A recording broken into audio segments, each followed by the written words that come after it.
In this lecture, we'll be discussing austenitic stainless steel with more focus on the susceptibility of its welded joints to hot cracking. Austenitic stainless steels are chromium nickel alloys in which the chromium usually exceeds 17% and nickel, with a few exceptions, exceeds 7%. Nickel is a strong austenite former and extends the austenite phase field. As a result, the austenite remains stable even at high chromium levels down to lower temperatures. Austenitic stainless steels generally have the best weldability when compared with other stainless steels. Their welded joints are characterized by high toughness even in the as welded condition. The welded joints may suffer susceptibility to hot cracking, intergranular corrosion due to sensitization, and other related defects. Hot cracking is plainly defined as formation of cracks in the weld metal or heat affected zone at elevated temperatures before the weld cools down to room temperature. It is most often associated with liquid films that are present along the grain boundaries in the weld metal as it solidifies and in the partially melted zone region in the heat affected zone. The use of the term hot cracking refers to two distinct types of cracking, which differ in respect to the time and place of origin. These are solidification cracks, which form in the weld metal at the end of solidification, and liquefaction cracks. These develop in the partially melted zone of the heat affected zone, just behind the fusion line. Solidification cracking is believed to occur when faces with low melting points form at the grain boundaries of the primary solid dendrite structure. Fundamentally, two conditions must be satisfied for weld solidification cracking to occur. Firstly, the development of stresses during cooling, and secondly, a crack-susceptible microstructure. During solidification, the partitioning and rejection of alloying elements ahead of the solid-liquid interface causes significant segregation in the liquid.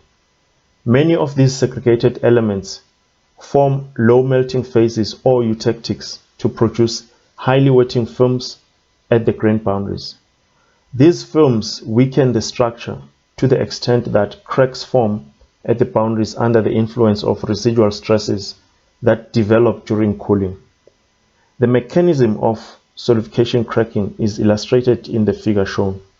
Image A shows the formation of solidification cracks between solid-liquid interface during dendritic solidification.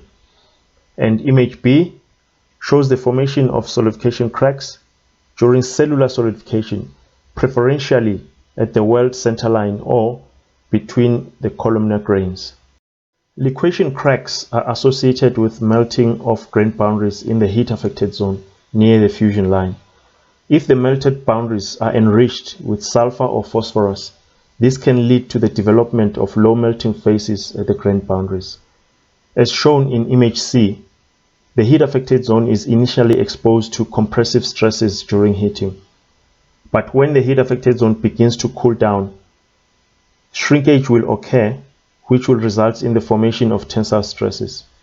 If the low melting phases at the heat affected zone grain boundaries are still in the liquid state when the tensile stresses develop during cooling, the grain boundary film will widen to form cracks. But if the liquid grain boundary films have already solidified when tensile stresses develop, liquefaction cracking will not occur. You have a few factors that influences hot cracking. The first one is thickness. Thicker materials often show a stronger tendency towards hot cracking because of the faster cooling rates. The second factor is grain coarsening, and lastly, the presence of delta ferrite. The rest of this lecture, we will expand on the beneficial effects of the presence of small amount of delta ferrite on hot cracking resistance. Hull reported in 1967 that austenitic stainless steel welds that contain 5 to 10% retained delta ferrite in room temperature microstructure provided resistance to hot cracking. But the presence of delta ferrite does not guarantee complete elimination of hot cracking. The susceptibility of an austenitic stainless steel weld to solidification cracking is mainly determined by the solidification mode. This implies that weld has to solidify as primary delta ferrite to ensure adequate resistance to hot cracking.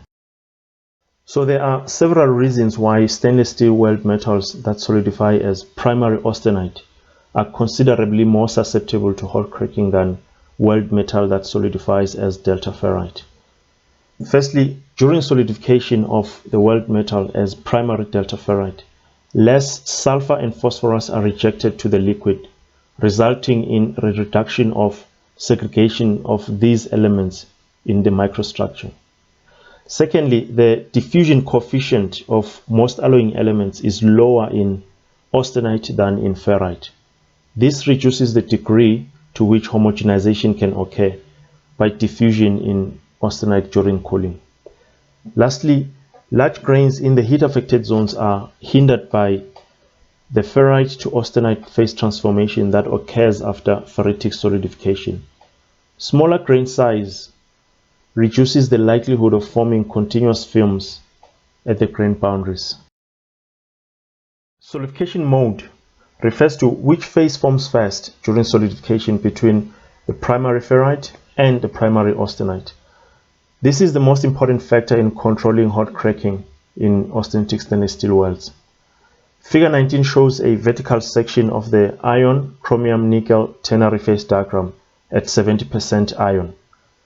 This diagram illustrates that depending on the balance between the austenite formers, mainly nickel, and ferrite formers, austenitic stainless steel can solidify as primary austenite, as shown in the liquid plus austenite phase region, which falls between 13 and 20% nickel. Or it can solidify as primary delta ferrite in the liquid plus delta ferrite phase field. This falls between 0 and 10% nickel, where you have high chromium content. Or it can solidify as a mixture of the two phases in the eutectic triangle. Figure 20 illustrates the different solidification mode microstructures of austenitic stainless steels. In image A, where the alloy is rich in nickel, the first austenite to form is depleted in chromium and enriched in nickel. Excess chromium is rejected to the liquid, and this enrichment in chromium during solidification promotes the formation of delta ferrite. This delta ferrite will be located in the interdendritic regions of the microstructure. With an intermediate range of compositions which fall in the eutectic triangle, dendrites solidify initially as delta ferrite, but transform to a mixture of austenite and delta ferrite before the final solidification. At low nickel contents, as shown in image C, the first solid to form is highly enriched in chromium elements.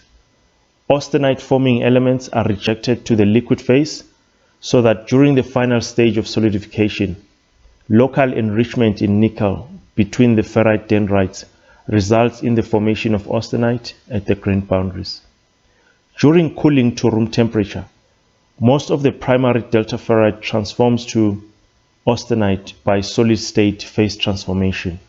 The morphology of the delta ferrite in austenitic stainless steel welds is a function of the solidification process as influenced by the composition of the alloy and the nature of the solid state ferrite to austenite transformation that occurs during cooling. As the solidification mode shifts from primary austenite to primary delta ferrite, the position of the retained delta ferrite in the room temperature microstructure changes from the interdendritic regions to the dendrite cores. Figure 22 is a schematic diagram illustrating the effect of composition on the austenite ferrite morphology in weld microstructures. This phase diagram is divided into 4 regions, with increasing chromium content as you move to the right. In region 1, where you have high nickel content, the liquid solidifies as primary austenite. The microstructure at room temperature remains mainly austenitic, with possible small amounts of interdendritic ferrite. In region 2, the microstructure consists of vermicular or feathery ferrite in an austenitic matrix. Alloys located in this region solidify as primary delta ferrite.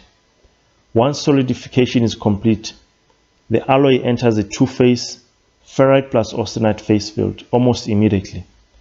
and as cooling proceeds, the ferrite continues to transform to austenite.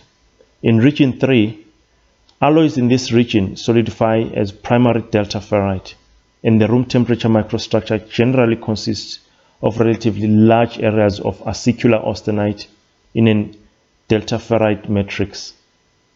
Alloy in region 4 has high chromium content and solidify as primary delta ferrite.